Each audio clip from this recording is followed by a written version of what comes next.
नमस्कार। आज हम एक बहुत ही जरूरी विषय पर बात करने वाले हैं, खासकर उन सभी के लिए जो शिक्षक बनने की तैयारी कर रहे हैं। हम समझेंगे बाल विकास और शिक्षा शास्त्र को, मतलब एक तरह से बच्चे के मन का पूरा ब्लूप्रिंट, जो यूपीटीटी और सीटीटी जैसी परीक्षाओं के लिए बहुत बहुत जरूरी है। तो चलिए थोड़ा सा इतिहास में झांकते हैं। देखिए, आज जिसे हम मनोविज्ञान या साइकोलॉजी कहते हैं ना, वो हमेशा से ऐसा नहीं था। इसकी कहानी बड़ी मजेदार है। वुडवर्थ ने क्या खूब कहा था कि साइकोलॉजी ने पहले अपनी आत्मा छोड़ी, फिर अपना मन छोड़ा, फिर अपनी चेतना भी खो दी, और अब जाकर वो व्यवहार यानी बिहेवियर पर आकर टिकी है। और बस यही सफर है जहां से हमारे आज के सारे सिद्धांत निकले हैं। तो आज हम किन किन बातों पर गौर करेंगे?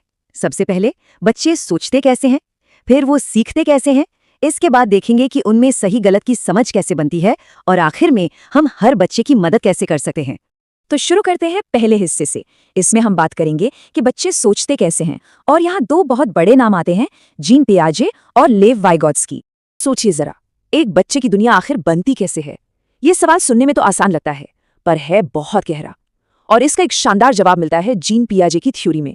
उन्होंने हमें बच्चे के दिमाग के विकास का, कह सकते हैं, एक पूरा नक्शा ही दे दिया। पियाजे ने बताया कि विकास 4 कमाल की स्टेजेस से होकर गुजरता है। पहली है सेंसरी मोटर, मतलब 0 से 2 साल, जब बच्चा बस अपनी इंद्रियों से दुनिया को समझता है, छूकर, चखकर। फिर आती है प्री ऑपरेशनल स्टेज, 2 से 7 साल, जहां कल्पना का जादू चलता है, एक डंडी भी घोड़ा बन जाती है। तीसरी है कॉन्क्रीट ऑपरेशनल, 7 से 11 साल, यहां आकर लॉजिक की शुरुआत होती है। और आखिर में आती है फॉर्मल ऑपरेशनल स्टेज, 11 साल के बाद, जब बच्चे मुश्किल आइडियाज और प्रॉब्लम्स के बारे में सोच पाते हैं। और हाँ, ये स्टेजेस और इनकी उम्र एग्जाम के लिए इन्हें अच्छे से याद रखना है। अच्छा, अब आते हैं वाइगोत्स्की पर। इनका एक बहुत ही जबरदस्त कॉन्सेप्ट है ZPD, यानी जोन ऑफ प्रॉक्सिमल डेवलपमेंट। इसको ऐसे समझिए, मान लीजिए कोई बच्चा अकेले 5 पीस वाली पजल बना लेता है, पर 10 पीस वाली नहीं। लेकिन अगर कोई इसे थोड़ी सी मदद दे तो वो 10 पीस वाली भी बना लेगा।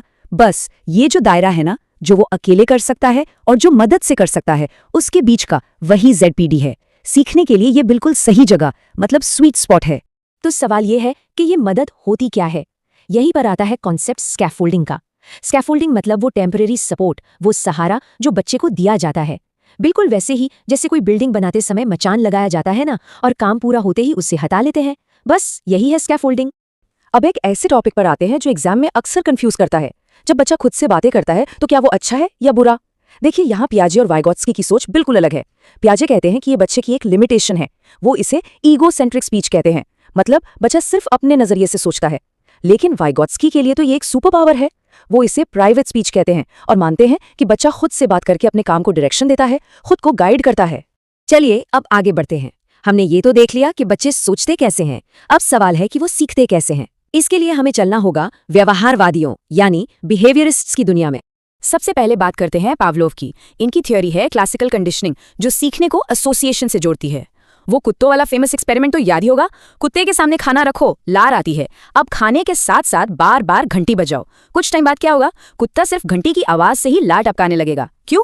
क्योंकि उसके दिमाग ने घंटी को खाने से जोड़ लिया है। इसके बाद आते हैं BF स्किनर। इनकी थ्योरी है ऑपरेंट कंडीशनिंग।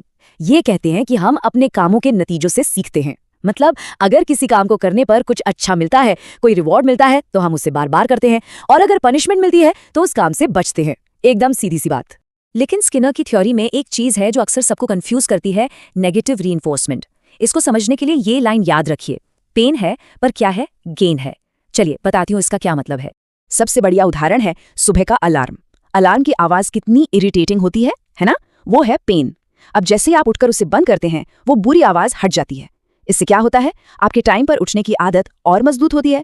यही है गेन। तो याद रखिए, नेगेटिव रीइंफोर्समेंट का मतलब सजा देना नहीं है। इसका मतलब है किसी बुरी चीज को हटाकर अच्छे बिहेवियर को बढ़ावा देना। तो इन सब बिहेवियर्स को याद कैसे रखा जाए? बड़ा सिंपल है। पावलोव मतलब उनका कुत्ता, स्किनर मतलब चूहा या कबूतर, और थॉर्नडाइक उनकी बिल्ली और उनका ट्रायल एंड एरर का सिद्धांत। बस इतना ही याद रखना है। अच्छा, अब जरा एक और गहरे सवाल पर चलते हैं। बच्चों में ये सही और गलत की समझ आखिर आती कहाँ से है? इसका जवाब हमें मिलता है लॉरेंस कोहलबर्ग की थ्योरी में।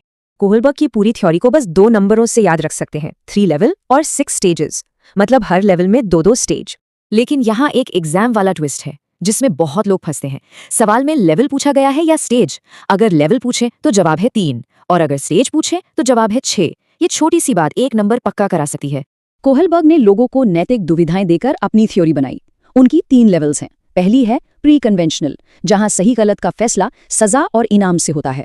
दूसरी है कन्वेंशनल, जहां समाज के नियम ही सब कुछ हैं, लोग क्या कहेंगे वाली सोच। और तीसरी पोस्ट कन्वेंशनल, जहां इंसान अपने बनाए हुए नैतिक सिद्धांतों पर चलता है। तो सबसे पहली स्टेज कौन सी है?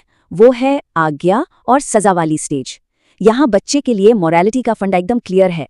जिस काम को करने से डांट पड़ेगी या सजा मिलेगी वो काम गलत है। बस सारी नैतिकता बाहरी कंट्रोल पर है। ठीक है, तो इतनी सारी थ्योरीज हमने समझ ली, लेकिन इनका क्लासरूम में क्या काम? अब आखिरी हिस्से में हम इन थ्योरीज को असल क्लासरूम से जोड़ेंगे। एक टीचर के लिए ये पहचानना बहुत जरूरी है कि किसी बच्चे को सीखने में कोई दिक्कत तो नहीं, जैसे डिसलेक्सिया मतलब पढ़ने में परेशानी। और यहाँ एक छोटी सी टिप याद रखिए, जिन शब्दों के आगे डिस लगा हो मतलब वो एक डिसऑर्डर है जिसमें सुधार हो सकता है, लेकिन जहाँ ए लगा हो उसका मतलब होता है किसी क्षमता का ना होना जिसे ठीक करना ज्यादा मुश्किल हो सकता है। और आखिर में विकास का सबसे बड़ा फॉर्मूला, वुडवर्थ ने कहा था कि डेवलपमेंट हेरिडिटी और एनवायरनमेंट का जोड़ नहीं है बल्कि उनका गुणनफल है, यानी हेरिडिटी इनटू एनवायरनमेंट। इसका मतलब है कि ये दोनों चीजें एक दूसरे के बिना अधूरी हैं और एक दूसरे पर गहरा असर डालती हैं। तो इन सब बातों को जानने के बाद सोचने वाली बात यह है कि एक शिक्षक के तौर पर रास्ता कौन सा चुनना है। क्या पियाजे की तरह बच्चों को खुद खोज करने का मौका देना है, या फिर वाइगोत्स्की की तरह सही समय पे सही मदद देनी है? ये ज्ञान क्लासरूम में कैसे काम आएगा? इन्हीं सवालों के साथ आज की ये चर्चा यहीं खत्म करते हैं।